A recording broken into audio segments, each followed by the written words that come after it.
Good morning, children. Welcome to another session of English. Today, in the English class, we will deal with a poem. Last few classes were a bit difficult for you because the chapter was Nelson Mandela, so it was a bit difficult for you. But today, I promise you that it is a very simple poem. Comfortably, you will read it, you will understand the meaning also, and it is easy to understand but difficult to feel. So, you have to feel that how a wild animal feels when he is kept in a zoo. So, this is the poem A Tiger in the Zoo by Leslie Norris. Let us start. It says that this poem contrasts a tiger in the zoo with the tiger in its natural habitat. What is the natural habitat? Habitat means place where someone stays. So the natural habitat is the forest, and the forest is the tiger is kept in the zoo. So the poem moves from the zoo to the jungle and back again to the zoo. So stanza wise, it will move from the zoo to the jungle to the zoo. That is, it will show the contrast of the tiger's habitat. Once it was in the jungle, now it has been, its present habitat has become the zoo, and how the tiger feels. So that is a poem. Let us try to feel, let us be compassionate with the tiger, that how the tiger feels when he is kept in the zoo. He stalks in his vivid stripes. We have not started, poet has not started with the tiger. He starts with he, but we can understand from the name of the poem that it is the tiger. He stalks in his vivid stripes. Stalks means to move angrily or proudly, to move up and down. So he stalks in his vivid stripes. Vivid means conspicuous, bright. Stripes, you know. So he stalks in his vivid stripes the few steps of his cage. In the cage, he moves up and down on paths of velvet quiet in his quiet rage. Now, being the member of the cat family, you know, he has a velvet padded feet. So it's a very soft feet. So when it walks, there is no sound in it. It doesn't make any sound. So very quietly on his padded feet, he walks in the zoo, in the cage, moves up and down in his quiet rage. Rage is there. His anger is there. He is very arrogant. His arrogance is there because he is not in his jungle. He is confined in the zoo. But it is quiet because he cannot show it, he cannot express it. So unfortunately, he is confined in the zoo with his quiet rage, with his silent anger. He should be lurking in shadow. He should be. Means if he would not be in the zoo, then he would be now in the jungle. And there, what he would do now? He should be lurking in shadow. What do you mean by lurking? Lurking means to hide secretly.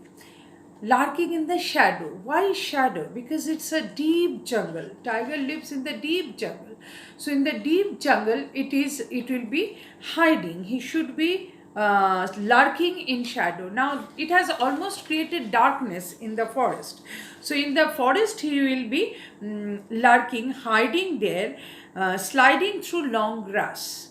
Long grasses are there, tall grasses are there in the forest, and he would be hiding behind it, either in the darkness of the forest or behind the tall grasses. He would be hiding and sliding through long grasses. That means walk comfortably, smoothly through the long grasses. He would move around, but because that is his own area, so he is the king of that place. So he moves around freely, comfortably at his own wish.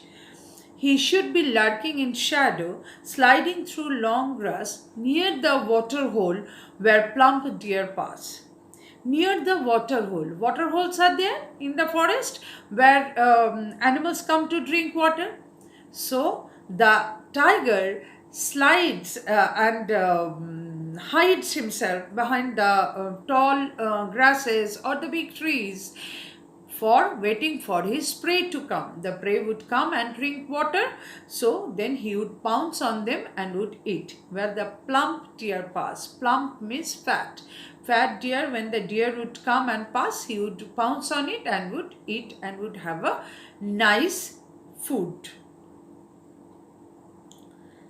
So he should be snarling around houses at the jungle's edge, baring his white fangs, his claws, terrorizing the village. Now, if he would be in the jungle, he would pounce on the animals. He knows how to ambush his prey. He knows that. Have you seen ever that a tiger giving an open challenge to his prey? No. He knows how to get his prey. So silently from behind, he would pounce and would attack his prey and would have it. But if he would not be there, and then what he would do? He should be snarling around houses. Snarling means to move around, very aggressively to move around. So he should be snarling around houses at the jungle's edge. Where the jungle would finish and the village would start, he would reach there. If he doesn't get any food in the jungle, then he would go and visit the locality to have some prey, either animals, pet animals, domestic animals, cow, goat, etc., or human being. So he should be snarling around houses at the jungle's edge, baring his white fangs, his claws, terrorizing the village. And when he would go to the jungle's edge, to the end of the jungle, then baring his white fangs, baring means opening, showing here, showing his white fangs. Fangs means the big teeth that these animals, tiger, wolves, they have. The canine teeth, as you know, the tearing flesh teeth.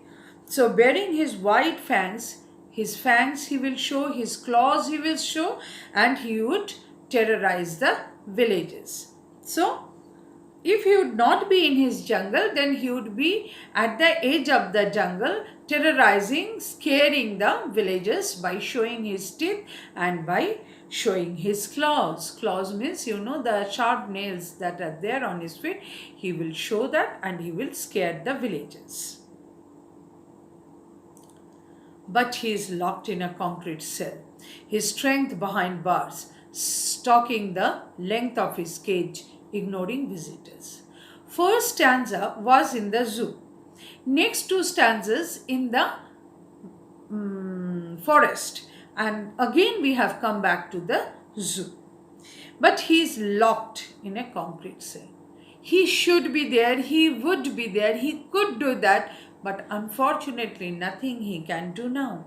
He is concealed, he is locked in the concrete cell. Concrete means made of cement, as you know. Concrete cell, he is locked in a concrete cell. His strength behind the bars. Whatever strength, how much powerful he is now locked behind the bar. Strength has been confined into the 4 walls, or rather 3 walls and 1 bar.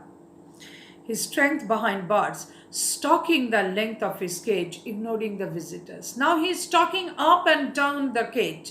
He is very annoyed, very arrogant. He is stalking up and down. Visitors are there to see him through the cage. They are watching, they are enjoying the tiger to be there. But that doesn't matter at all to the tiger.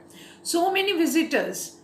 People should be happy if someone comes, so many people come to see someone, but he is not at all happy at all.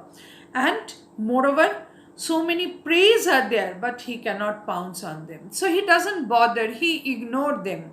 How many are there, whatever be the number of visitors are there, he knows that he doesn't have any strength or power behind the bars. So the bars are forming a constraint between him and the visitors. So his strength behind bars, stalking the length of his cage, ignoring visitors. So he doesn't bother about how many visitors are there. The whole day passed. He hears the last voice at night. So many noises were there, the whole day noise was there, so many visitors, then the zookeepers, Finally, the last voice of patrolling cars was also over.